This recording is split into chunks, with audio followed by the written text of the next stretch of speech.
are back, and joining us in the living room now is Father Neil Roy. He joins us to discuss an upcoming conference. Thank you so much for being with us, Father. Thank you very much for having me. Maybe if we could just get right into it and tell us about the upcoming conference. Well, it's on Liturgical Formation, and it's featuring as our keynote speaker, and he'll be carrying the presentations throughout the week, Dom Alcuin Reid, who is the author of several books on the sacred liturgy, especially the ceremonies of the Roman Rite described. This is now in its 15th edition, and he has corrected a number of elements of it, and he will be the featured speaker at our conference. Excellent. So you serve as a priest in residence at the St. Benedict Center in Still River, Massachusetts. That's correct. That, you know, even Bostonians know that there's central Massachusetts. So tell us about your association with this for the liturgy and your role at the St. Benedict Center. Well, I'm convening the conference, and it's going to be held at St. Adelaide's Church in Peabody, and that'll be from the 18th to the 22nd of September. And it'll go, Dom Alcuin will be opening with a presentation on the spirit and the power of the sacred liturgy. Then he'll be addressing the liturgical formation of priests, liturgical formation of lay people, and then the final conference will be on the on how the liturgy is prayed. What is the sacred liturgy, and how do we pray the sacred liturgy? So that includes both the Mass and the office or the liturgy of the hours, as well as the sacraments. These all constitute elements of the sacred liturgy. And this is a sort of two-track conference as well, the sacred music as well as liturgical? We're going to be having Michael Olbash and David Hughes conducting singers and musicians who are going to take care of the musical end of the Masses and the offices that we're going to be participating in. So that'll also be very good, a very high level, a high quality of sacred music to accompany the sacred rites. And really, they're integrated into the sacred rites magnificently.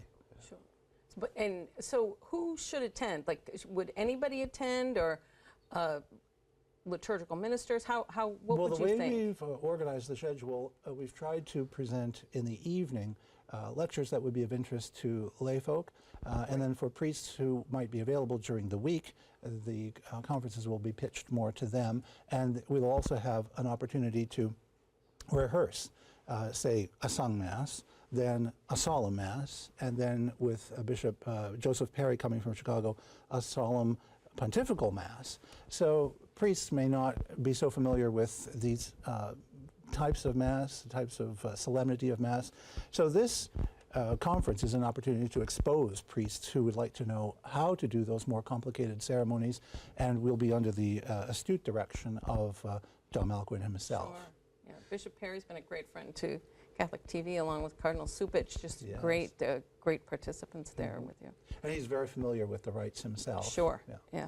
Talk about that too, and if priests want to go too, what can something like this bring to their ministry, understanding better the sacred Mass? And well, it certainly has an impact on the priest's spiritual life, certainly, but in a way it also reaches out to the people whom he touches, the people whose lives that he touches, not only in carefully carrying out the sacred rites with reverence and decorum and dignity, but also in preaching about the sacred liturgy itself. There's so much richness there. There are many riches that are yet to be discovered by many lay folk who come, and sometimes people are converted by the very beauty of the sacred liturgy. Yesterday I was talking to a gentleman who came into the church because he had walked into a Mass and was completely swept away by the beauty. Oh, beautiful. Yeah. That's tremendous. It's a very powerful element of church life, and as the conference title suggests, it is the summit towards which all the activity of the church is directed, and the source or the fountain from which all her life and power flow. Sure, sure. So I'm going to ask you to pronounce the website for us so that we have the correct pronunciation, but it's been on the screen. Culmen et Fons, which this phrase comes directly from Sacrosanctum Concilium, the Church's constitution on the sacred liturgy, and so it describes the apex or the summit and the source of the Church's vitality, which is the sacred liturgy, and then MA for Massachusetts in 2017. That's great. culminatefonsma2017.com. That's great. That's great. And Kevin and I studied that document, and We do, a long time ago. Very good. So Monday, September 18th, and it's through the week. It is when through the week. starts. Okay. And the schedule is available on the site. yeah, it's a beautiful website. Thank you so much. Beautiful website. You're very kind. Thank you so much for Thanks. being with us, Father Thank Roy. you very Thanks, much. Father. God Thank bless you. you. Thank